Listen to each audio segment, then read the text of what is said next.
It's probably one of the worst boilers I've seen. Look at that. What I can do for this one. So we're going to be looking at boiler services, the good and the bad. And trust me, the bad is probably one of the worst boilers I've seen. So getting a lot of calls this time of year. People want their boiler service, get it ready for winter, make sure everything's working fine. And normally this is a straightforward job for any gas engineer, but when the boiler hasn't been maintained properly, it can turn into a nightmare. So we're going to be looking at the same boiler. One's good and one's bad, really bad. So as always, please look at subscribing. It helps search content creators. Hit the notification bell so whenever I do a video, you're alerted to it. Got plenty of content coming up.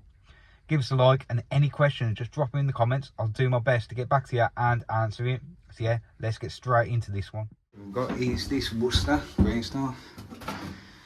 That is just a routine service on this one, so let's have a look. So to get the case off on these, get the case out, just pull it out. One screw underneath here. Another screw just underneath there. Get them out. You'll see just underneath here there's these green tabs. Now these break all the time, but do that. It'll pull down like that. You'll have two screws, one there, the other side. There's a little latch here, and then you just pull the case forward. Things they updated on the compact auto air vent. They had a problem with them leaking, and this seal across here. You can actually get that as a pack for these.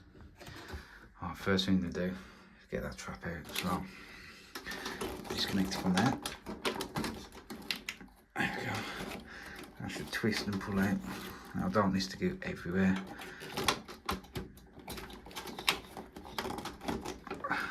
There we go. Twist out, down. Get that clean out.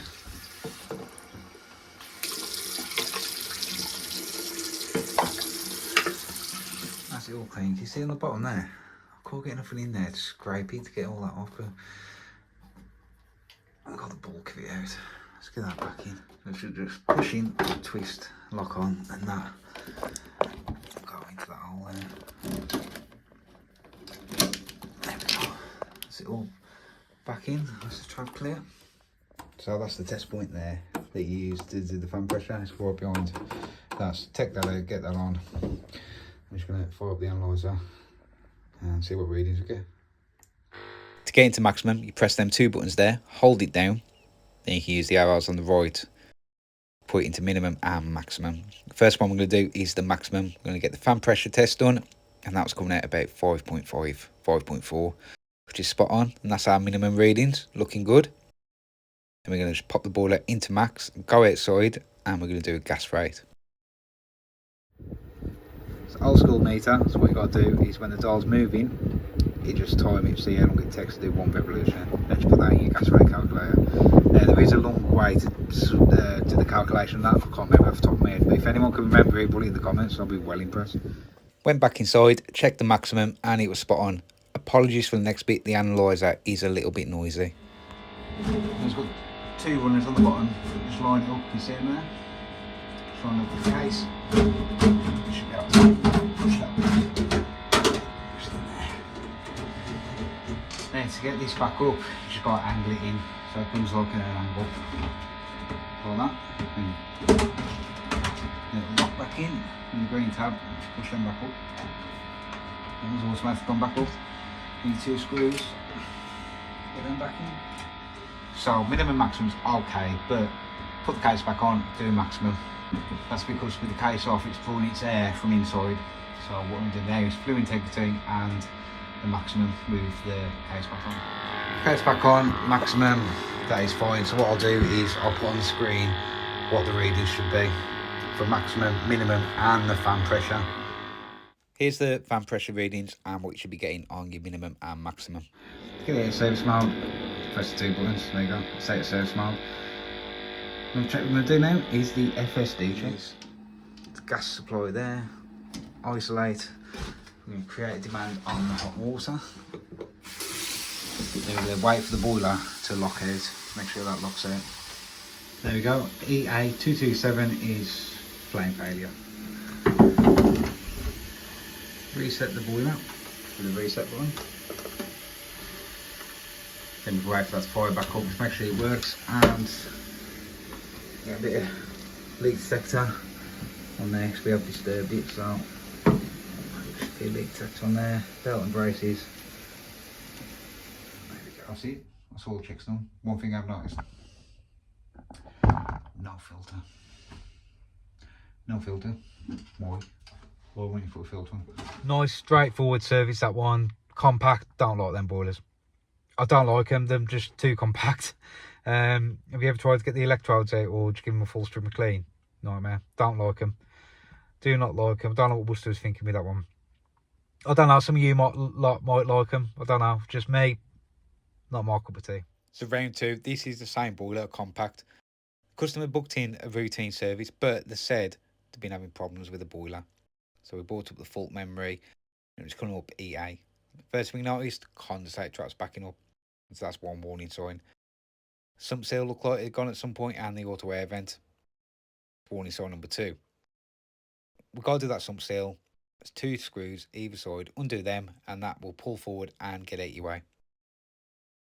So we've got that out the way, and we're just looking inside now, and it's proper backing up. It looks like it has never been cleaned. So we know now this is no longer a routine service. This is going to be a full strip and clean. So we need to get the fan out of the way, screw at the front. See that turret? You can swing that out the way to get to the back nut. So you take them 2 screws out and the fan will come out. And we tried to get the fan plug off, but it's seized on there. So we had to get our grips, get that off, undo the gas valve, and the spark generator, that'll just slide up and out the way. Then you can just jiggle that fan out. So it's not the easiest to work on this boiler. So that was the fan out the way, but the earth lead, that was rock solid, couldn't get it off. There's 4 clips on these, like that, and this there will come off. So you push down on that, then you can pull it away and out. Then you can undo that. Just repeat that 4 times for the 4 bolts. There's 1 bolt at the back as well. That's definitely gone. That needs replacing. So once clips out of the way, 10mm spanner, and yeah, I can get this out. That'll just undo. Alright, let's take a look at this burner. It still looks okay, to be fair.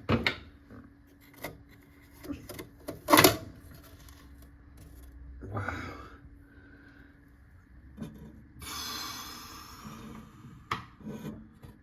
That is nailed. I think I'm never going to get that clean. I mean, that is probably one of the worst I've seen. That's horrendous. The electrodes have gone, auto air vent's gone, this seal's gone. The staining around here, I think it's off that seal bit. I don't know, it carries on up around here as well. You normally get that, I've seen that on the ISOs when they go on the exchange seal. So the same around here, but that could be off the auto air vent leaking, but I don't know what best suggested me because this is in a right horrible state. It's probably one of the worst boilers I've seen. Look at that. Wow. So just to give you this kit to clean out the compacts. So what you can do is get down inside there. Let me just put the light on. There we go. So you can get down inside the gaps, but it's that caked up. I'm struggling to get this down. It keeps getting stuck as well.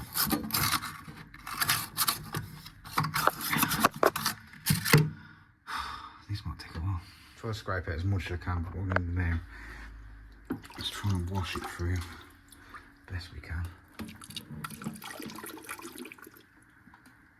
I hope it don't block up. Yeah, I'm just cleaning it all out and I realised the track was already blocked up, wasn't it? I took it out, look at that. Wow, it's probably one of the worst ones I've seen for blocking up. Let's get that wash out. That's as clean as I can get that. I can't get nothing in there to clean the bottom, but look at that. That was just sitting in the top. This ain't never been done properly, has it? I've scraped it out, God knows how many times. The blade keeps getting stuck. Hey, bad it is, and look. I can't get much cleaner than that. I can't get nothing in there to clean it. Look at it. It's about 45 minutes now scraping. And and pouring. Trap's blocked up again. She's in there. I don't know what I can do for this one, other than just keep going at it, but it's filthy. Another bucket full, another condensate empty.